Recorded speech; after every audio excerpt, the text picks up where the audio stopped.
లక్షలకు లక్షల పెట్టుబడులు పెట్టి సాగు చేసిన పంటలకు నీరు లేక భూగర్భ జలాలు అడుగంటిపోయి రైతు ఇబ్బందులు పడుతుంటే ప్రజాప్రతినిధులు ముఖ్యమంత్రి చంద్రబాబు ఏమాత్రం పట్టించుకోవడం లేదని అనంతపురం జిల్లా వైసీపీ అధ్యక్షుడు అనంత వెంకటరామిరెడ్డి విమర్శలు చేశారు.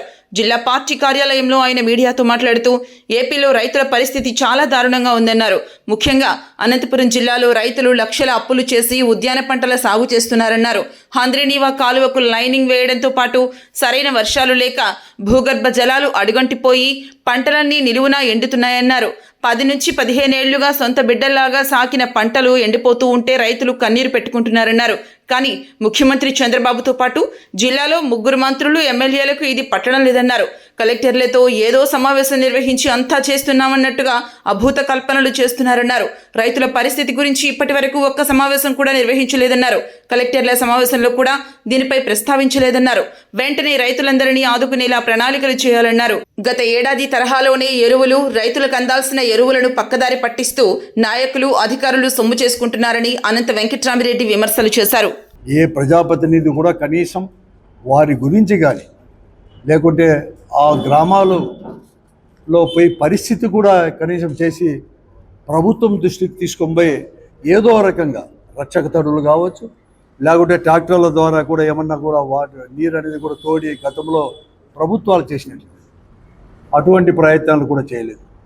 నేను అనుకున్నాను 2002లో అనుకున్నాను ఇదే తెలుగుదేశం పార్టీ ఉన్నప్పుడు కూడా అప్పుడుండే పరిస్థితుల్లో సింహాద్రిపురం మండలం కానీ పులివిందల్లో ఒక దగ్గర అనేది కూడా బోర్ లేపించి నీరు వేసేట అక్కడి నుంచి కూడా ట్రాన్స్పోర్ట్కి చేసిన ఉదంతాలు కూడా ఎన్నో కూడా ఉన్నాయి.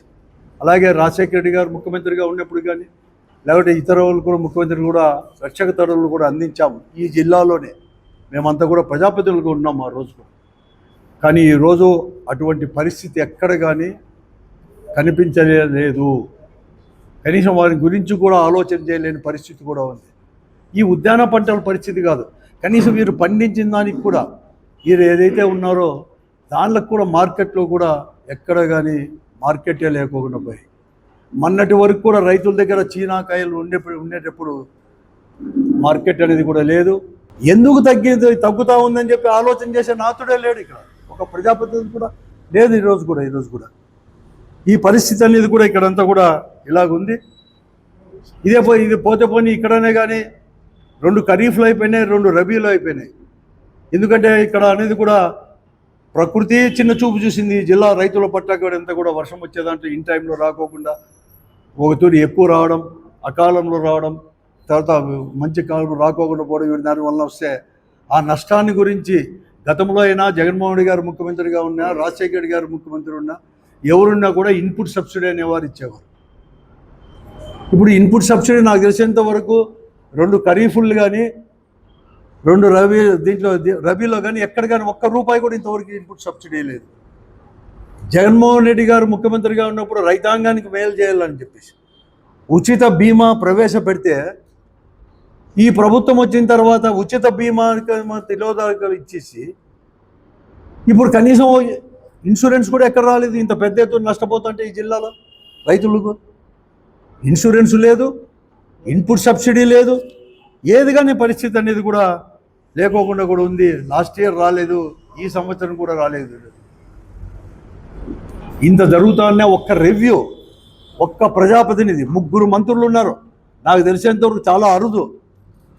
ఉమ్మడి జిల్లాలో 3 మంత్రులు ఉన్నారు. ఫైనాన్స్ మినిస్టరు మనవాడే, మన జిల్లా వాడే, బాగా రైతు కుటుంబం నుంచి వచ్చిన వాడే. అలాగే హెల్త్ మినిస్టర్, వెల్ఫేర్ మినిస్టర్, 3 మంత్రులు ఉన్నారు, ఎంపీలు ఉన్నారు, ఎమ్మెల్యేలు ఉన్నారు. కనీసం రైతాంగం గురించి, ఎందుకంటే ఈ జిల్లాలో రైతాంగమే ఎక్కువ మంది కూడా ఉండేది కూడా అధిక శాతం కూడా జీవనం అనేది సాగిస్తూ ఉన్నారు. రైతులుగానో రైతు కూలీలుగానో వ్యవసాయం పైన ఆధారపడినారు. అంత పెద్ద శాఖను గురించి ఈ జిల్లాలో సీరియస్గా ఈ 2 సంవత్సరాల్లో కనీసం ఇటువంటి టైంలో అయినా కూడా రివ్యూ చేసిన పాపాన పోలేదు ఈ అనంతపురం జిల్లాలో ఒక్కరు కూడా. కన్నుండి కబోదుల మాదిరి, చెవులుండి చెవిటి మాదిరి ఎందుకు వ్యవహరిస్తున్నారు ఈ జిల్లాలో ప్రజాప్రతినిధులు కానీ మంత్రులు వీళ్ళందరూ కూడా?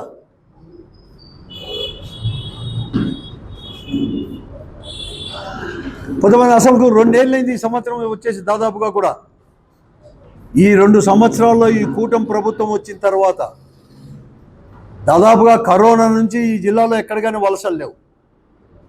రైతులు కానీ రైతు కూలీల యొక్క వలసలు తన జీవనోపాధి కోసం జిల్లాను విడిచిపెట్టి గ్రామాలు కూడా విడిచిపెట్టిన పరిస్థితి అనేది కూడా లేదు. మళ్ళీ కూడా ప్రారంభమైనాయి. 70 మంది రైతులు, ఇవన్నీ నేను ఏదో ఇచ్చింది కదా, కలెక్టర్ ఆఫీస్ నుంచి అధికారికంగా తీసుకునేది, పేర్లతో సహా గ్రామాలతో సహా కూడా ఉన్నాయి. కేవలం అంటే జిల్లాలు విడిపోయిన తర్వాత నేను చెప్పేది. ఈ 7 అసెంబ్లీ నియోజకవర్గాల్లోనే ప్లస్ 3 మండలాల్లో కలిపి 70 మంది రైతులు ఆత్మహత్యలు చేసుకుంటే వారికి 7 లక్షలు ఇస్తామని చెప్పేసి ఇంతవరకు ఒక్క రూపాయి కూడా ఇంతవరకు వెళ్ళేది. కలెక్టర్ కూడా రిపోర్ట్ రాశామని మన ఏదో పిలిస్తే ఇదే అగ్రికల్చర్ డిపార్ట్మెంట్లో మేము సప్లై చేయలేమని చెప్పి ఏజెన్సీలు చేతులు ఎత్తేసాయి. ఇంతవరకు మేము గత 2 సంవత్సరాల నుంచి మేము సప్లై చేసిన దానికి మాకు ఒక్క రూపాయి కూడా చెల్లించలేదు. అటువంటి పరిస్థితుల్లో మేము అనేది కూడా విత్తనాలు సప్లై చేయలేమని కూడా స్పష్టంగా చెప్పడం జరిగింది. ఏమి కానీ ప్రత్యామ్నాయం కానీ ఎలా చేయాలని కానీ సీరియస్గా ఎవరు కానీ అధికారులు కావచ్చు, వీరు కావచ్చు, ప్రజాప్రతినిధులు కానీ ఎక్కడ కానీ అసలు ఒక ప్రణాళిక రూపొందించుకోలేదు. కనీసం వాళ్ళు చర్చించుకోలేని పరిస్థితి జిల్లాలో. పోయిన ఖరీఫ్లో యూరియా అనేది కూడా బ్లాక్లో అమ్ముకుంది. వాళ్ళపైన ఒక ఎంక్వైరీ అనేది కూడా వేసింది, రిపోర్టు కూడా ఇచ్చేసినారు. నాకు తెలుసు అనధికారికంగా, మాకే కదా అందరికి కూడా తెలుసు, పత్రికా విలేకరులకు తెలుసు, జనానికి అంతా కూడా తెలుసు. కడక్ అనేది కూడా డీలర్ల దగ్గర కూడా పోకుండా మెయిన్ డీలర్ దగ్గర నుంచే యూరియా పక్క మార్కెట్లోకి వెళ్ళిపోయింది, ఇతర జిల్లాలకు పక్క మార్కెట్లోకి పోయిందని చెప్పి అన్ని పత్రికలు రాశాయి. రిపోర్ట్ కూడా అలాగే వచ్చేసింది. కానీ ఆ రిపోర్ట్ తొక్కిపెట్టారు. ఆ కలెక్టర్ ట్రాన్స్ఫర్ అయిపోయా, ఆయన జేడీ రిటైర్డ్ అయిపోయా. ఒక జేడీని వేసుకోవాలంటే వాళ్ళే ప్రజాప్రతినిధులే, వీడు అవినీతిపరుడు, వాడు అవినీతిపరుడు, వాడు మంచోడు, ఈడు మంచోడు, ఇట్లాగే జరుగుతూ ఉంది. లేకపోతే 15 రోజులు రిటైర్డ్ అయిన వాడిని, లేదు ఎవరినో ఇన్ఛార్జ్ ఇస్తే వాడు కూడా వద్దని చెప్పేవాడు.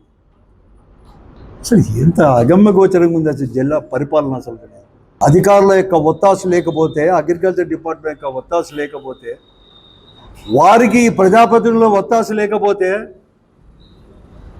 ఎలా పోతాయి చెప్పండి. ఇంకా పంటలు కూడా వేయలేదు.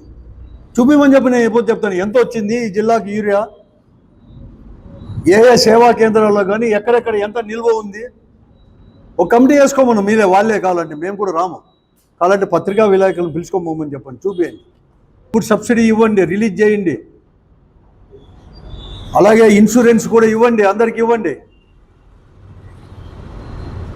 ఈరోజు రక్షక తడువులు ఇచ్చి ఈ ఉద్యాన పంటల్ని, అంటే ఉద్యాన యొక్క చెట్లను ఎన్నో సంవత్సరాల నుంచి వాళ్ళ ఇంట్లో పిల్లల కంటే కూడా కష్టం కూడా ఇవంతా కూడా బతికించుకున్న ఈ దీని గురించి రక్షించండి అని చెప్పి నేను అడుగుతా ఉన్నాను.